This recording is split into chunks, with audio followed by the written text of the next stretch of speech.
Hi, everybody. Thanks for coming out. So there were some problems here. I wasn't able to show you exactly what I wanted to show you, but I will show you this good code pattern. So just to give you a little bit of a background, hello. Okay, so we touched upon Composer and how to build smart contracts earlier, and I'll take you through the steps that you'll need to do to create your own application. So hopefully within the next 30 minutes, we should have some sort of POC running, at least a basic one. What I'll go through here is just a very basic network. We'll trade a couple assets, and then we'll just log those transactions. So for anybody that's interested, the way to reach this code pattern, you can go to developer.ibm.com. So I'll do that now. So this is basically where all of our code assets or everything that you need to know for developers in terms of IBM products and IBM services, this is where you'll need to go. So basically, to find this, you could also just basically Google this blockchain pattern. So you can find this on GitHub and also Google it. So basically, we have all our code here. And the first thing we need to do is install some prerequisites. So you'll have some Docker that you need to install. You have Node.js, Python. These are some general prerequisites. After those prerequisites, you'll need to install some Hyperledger Composer development tools. So these are specific tools only for Hyperledger development that are very important.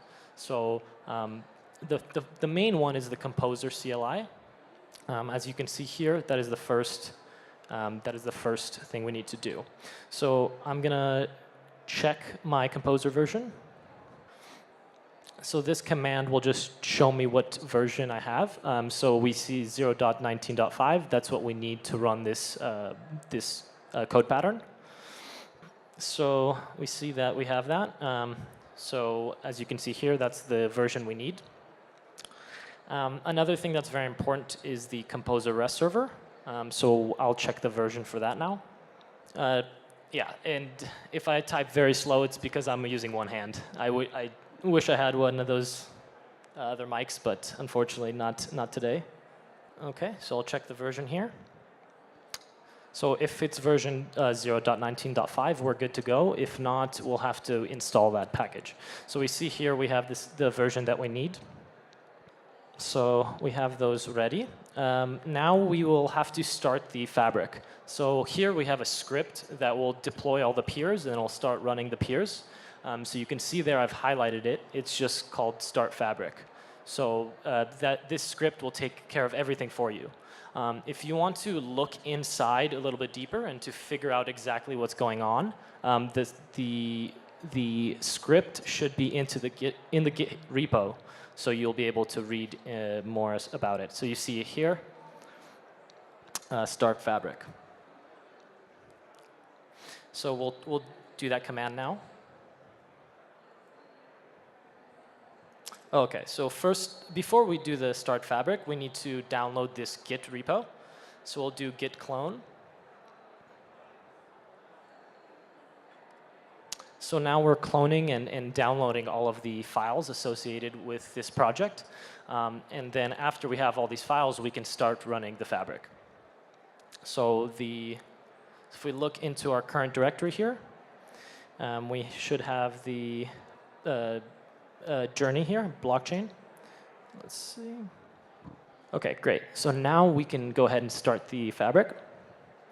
OK, so you see now that the script is running.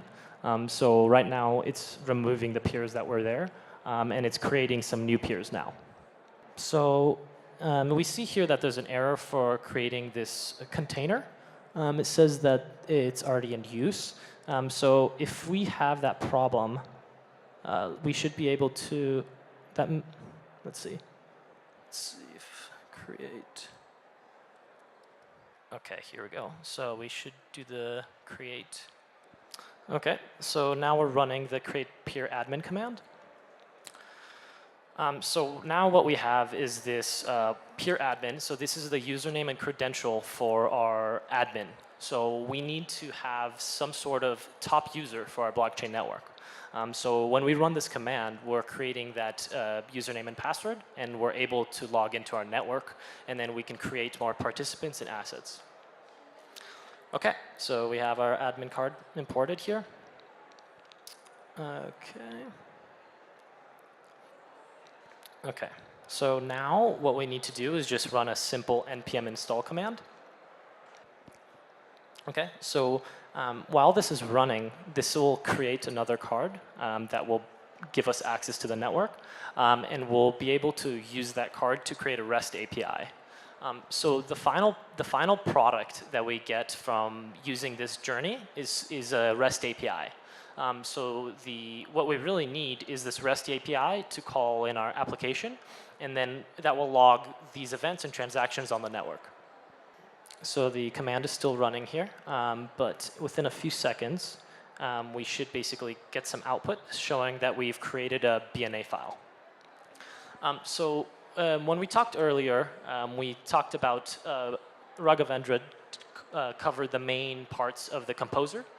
So the main parts are the logic file, the data schema, which is the .cto file, and then the access control logic. So I can show you those files right now. So if you look into the lib directory, we'll go ahead and see these files. So yeah, this is the logic file here. You see it's very simple. It's only about 6 lines of code. So this is really the hello world of blockchain. We don't want to get too complicated. So the real thing that's happening in this block of code is that we're just changing ownership of an asset. So this asset could be a phone, it could be money, it could be anything you want it to be. So this code is made very general. It's made so that it's able to be used for any sort of use case. Okay, so we'll go back here. That was the logic file. So that's the smart contract file. We'll go into the models. So this is going to be the data schema. So this is very important because these are the fields that will be inside of your blockchain network. So as you can see here, we have an asset. So at the top of the file, this is our asset. So that's what we're going to be trading on our network. We're going to be trading this arbitrary asset. And you can make it anything you want it to be right now. We can make it a car, we can make it a phone. And you see here, we give it a description, we give it a quantity, and we give it an owner, which is very important. So basically what we'll be doing at the end is we're going to be changing ownership, and we'll log these transactions on the blockchain. So now you see in the next few lines, we have the participant. And we have a first name, last name, and an ID for that participant, just so we can find this easily. And then the last thing is the actual logic, or the transaction. So you see that the transaction takes an owner, and it's the new owner. So that's whoever the assets can be transferred to. And then it takes a commodity. So that first thing first, you need to create these assets on the network. You need to create a commodity. You need to create a owner, or a trader, and then you'll be able to run this transaction. So basically this arrow notation that you see here means that you need these two things to be able to run this transaction. Okay, so basically after this npm install, we're going to run one more script that will create us our card. And then after we have done that, we'll have our BNA file, and we'll be able to go into the Composer playground and run some commands here. And we'll basically go onto the blockchain, we'll create some assets, we'll create some participants, and then we'll trade those around. And then basically what we're doing here is a local version. We're installing all of this software locally. We're not deploying it to the cloud yet. So nobody is really able to interact with our network just yet. It's just us. So this is good for a POC type of application, but it's not something you want to do in production. That's good. So, okay, so we've run that. Let's go back to the journey. So next step here is we'll run this npm test command. And we're just using a different Python to run this, this command here. Okay. So now we've created our, let's see. Now we'll go into the Composer playground. So this is very important here.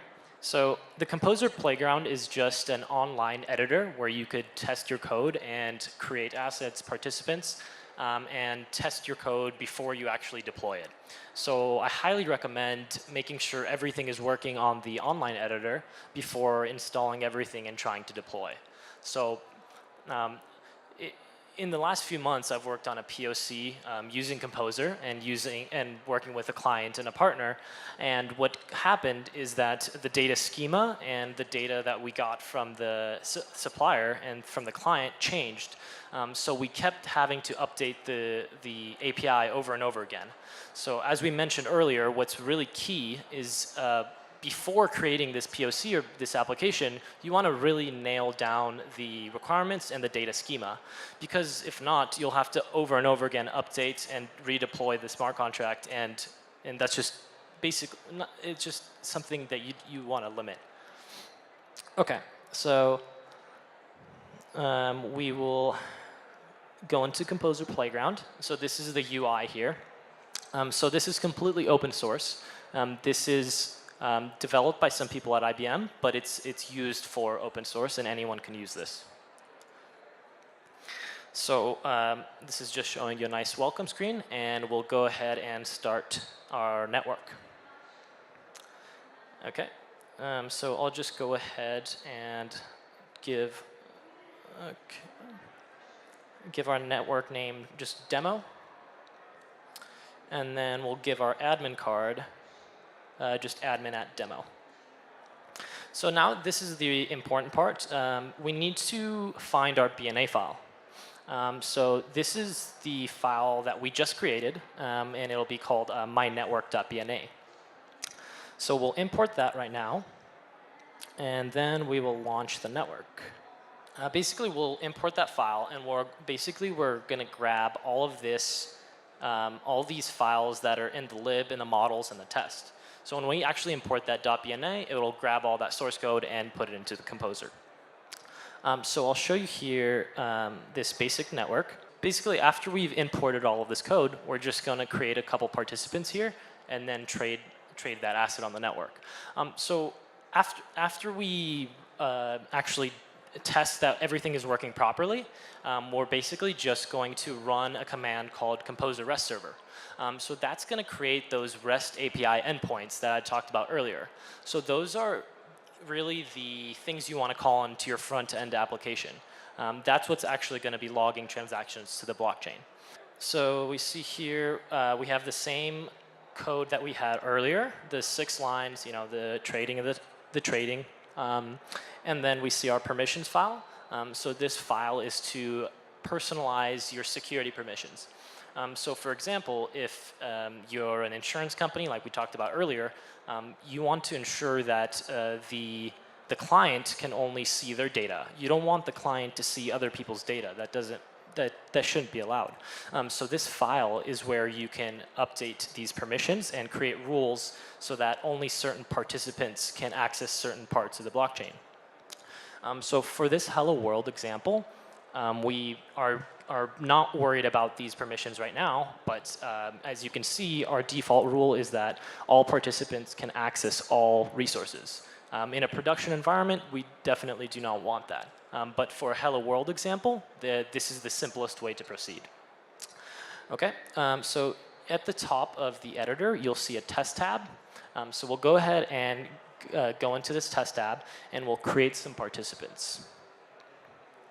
Okay, so we can go ahead and create this participant here.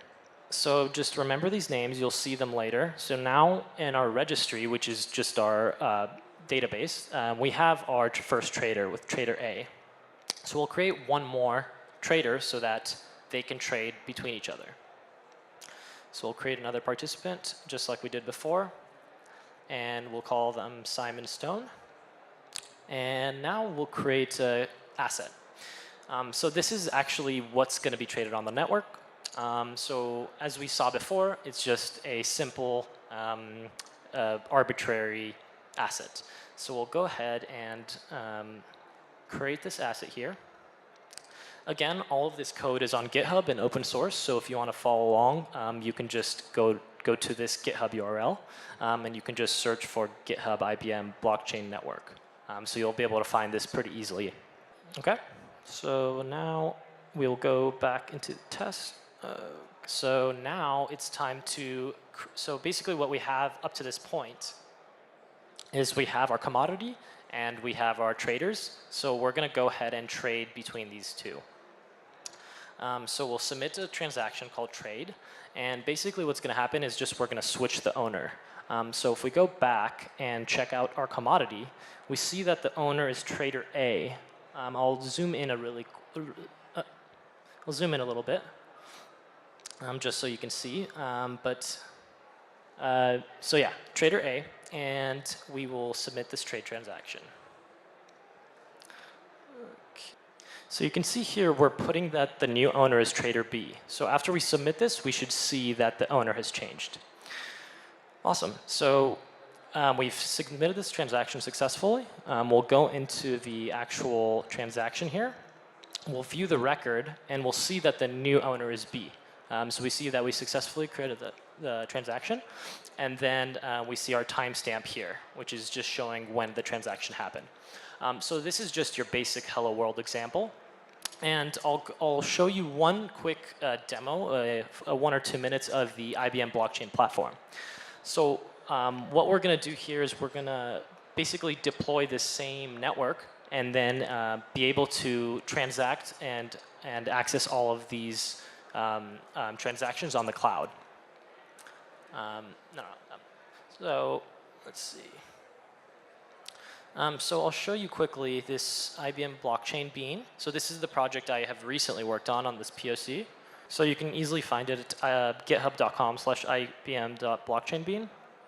So this is another supply chain example, and this is using the cloud service, the IBM blockchain cloud service. So it's basically taking the code that we had written earlier and it's deploying it to the cloud. So here you have some quick videos about how to do this. But the real important part that I'll show you is what happens at the end when we submit these transactions. So as you can see here, we have created our API. Let me zoom in a little bit. So we've created our API, and we get this response at the bottom. And you'll see that once we've created this asset, we can go ahead and query it. So we'll create that cup ID and query it, and we'll see all this that it's created on the blockchain. And then next, we'll see our IBM blockchain service, and we'll be able to get a quick view of the blocks being added to the blockchain. So this is basically this is the UI for the blockchain service running on the cloud. We're going to go into our channel here, and this is where you see all of the transactions on the network. So those 5 blocks are meaning we have 5 transactions. So every time we hit the API endpoint, which I'll show you in a second, we're going to add these total blocks and increase that number. So here we go. So we have 5 blocks now. We'll run the API. So you can imagine that front end hitting this API endpoint. And then we'll see that we get 6 blocks. And then we'll see that time since the last transaction is just a few seconds. So we'll see 15 seconds and 6 blocks. So this is when you're actually deploying your app and when you're actually using these API endpoints in an application. This is what will be logged to the IBM blockchain service. So thank you so much for taking the time, and we'll hand it off to Raghavendra here.